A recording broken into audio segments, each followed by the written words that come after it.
Hi friends, welcome back to my channel. అందరు బాగున్నారా? నేను కూడా బాగున్నాను. మీరందరు బాగుండాలని మనస్ఫూర్తిగా కోరుకుంటున్నాను. ఎవరైనా గనక కొత్తగా ఛానల్ని చూస్తున్నట్లయితే ప్లీజ్ అండి ఛానల్ని సబ్స్క్రైబ్ చేసుకొని సపోర్ట్ చేయండి ఫ్రెండ్స్. ఈ వీడియో అయితే నిన్నటి వీడియో అండి. మార్నింగ్ అయితే ఉప్మా చేశాను. పిల్లలిద్దరికైతే స్నానాలు చేయించాను. మా వారైతే పిల్లలకి తినిపిస్తూ ఉన్నారు.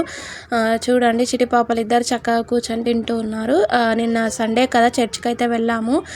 చర్చ్కి వెళ్ళేటప్పుడు అయితే వీడియో తీయలేదు. చర్చ్కి వెళ్ళొచ్చిన తర్వాత అయితే వీడియో తీస్తున్నాను. చర్చ్కి వెళ్ళేసి వచ్చి కూర్చున్నాను. 10 నుంచి 12 o'clock వరకు అయితే ఉంటుంది ప్రేయర్.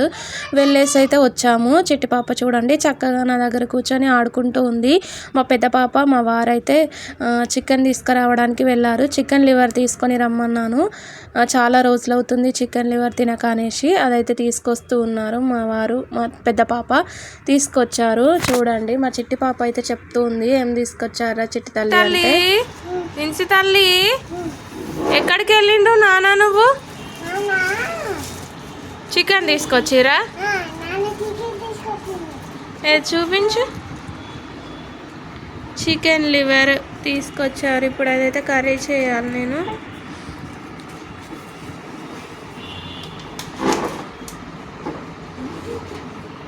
మా చిట్టి పాప అయితే చక్కగా చెప్తూ ఉంది మంచిగా. ఏం తీసుకొచ్చారా చిట్టి తల్లి అని అంటే, కొన్ని ఫొటోస్ అయితే దింపాను మా పెద్ద పాపని.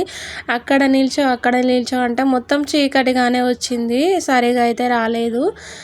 చూడండి, నేను అక్కడ నిల్చో అని చెప్తూ ఉన్నాను చిట్టి పాపని. ఒక ఫోటో అయితే తీసాను అంతే. చిన్న పాప అయితే చక్కగా ఆడుకుంటుంది. కర్రీ అయితే మా వారు ప్రిపేర్ చేశారు. నాకు బాగా కోల్డ్ అయిందండి. మళ్ళీ కర్రీ ప్రిపేర్ చేసేటప్పుడు స్మెల్కి మళ్ళీ ఎక్కువగా తుమ్ములు వస్తాయి కదా, అందుకనేసి నేనైతే చేయలేదు. మా వారు ప్రిపేర్ చేశారు. ముందుగా స్టవ్ పైన ఒక కడాయి పెట్టుకొని దాంట్లో 3 spoons అయితే ఆయిల్ వేసుకొని, ఆయిల్ మంచిగా హీట్ అయిన తర్వాత ఉల్లిగడ్డలు వేసుకొని కొంచెం మంచిగా ఫ్రై చేసుకోవాలి. కొంచెం బ్రౌన్ కలర్ వచ్చేంత వరకు మంచిగా ఫ్రై చేసుకున్న తర్వాత దాంట్లోకి పసుపును వేసుకొని ఒకసారి మొత్తం కలిపేసుకోవాలి. చాలా బాగుంటుందండి, టేస్టీగా ఉంటుంది. నాకైతే చాలా ఇష్టము చికెన్ లివర్ కర్రీ అంటే. తర్వాత పసుపు కొంచెం ఆయిల్లో ఫ్రై అయిన తర్వాత అల్లం వెల్లుల్లి పేస్ట్ వేసుకొని ఒకసారి కలిపేసుకోవాలి.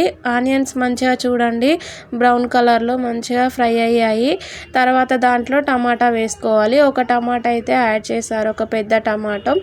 అదైతే వేసుకొని మంచిగా కలుపుకోవాలి.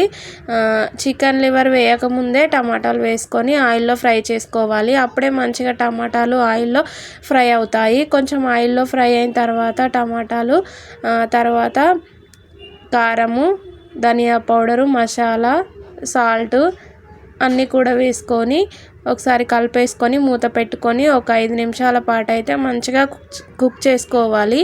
5 నిమిషాల తర్వాత మూత తీసి ఒకసారి కలిపేసుకొని చికెన్ లివర్ని యాడ్ చేసుకోవాలి. చికెన్ లివర్ని ముందుగానే వేడి నీళ్ళల్లో కడిగి పెట్టుకోవాలి. కడిగి పెట్టుకున్న తర్వాత వేసుకొని ఒకసారి మంచిగా కలిపేసుకోవాలి. ఆయిల్లో మంచిగా కలిసేటట్లుగా కలిపేసుకొని మూత పెట్టుకొని ఒక 10 నిమిషాల పాటు అయితే ఉడికించుకోవాలి. ఎందుకంటే చికెన్ లివర్ మెత్తగానే ఉంటుంది కాబట్టి తొందరనే కుక్ అవుతుంది. అంతేనండి, ఈజీగా ఎంతో టేస్టీగా కూడా ఉంటుంది. ఈజీగా ప్రిపేర్ చేసుకోవచ్చు. చివరగా కొత్తిమీరని యాడ్ చేసుకోవాలి. చాలా బాగుంది. నేనైతే వేసి మా వారికి అయితే ఇచ్చాను. నాకు చికెన్ లివర్ కర్రీ అంటే చాలా ఇష్టం. మా చిట్టి పాపలు కూడా చాలా ఇష్టంగా తింటారు. చూడండి, మేమైతే అన్నం అయితే తింటున్నాము. వీడియో నచ్చితే ఒక లైక్ చేసి ఛానల్ని సబ్స్క్రైబ్ చేసుకోండి. Thank you for watching. Bye.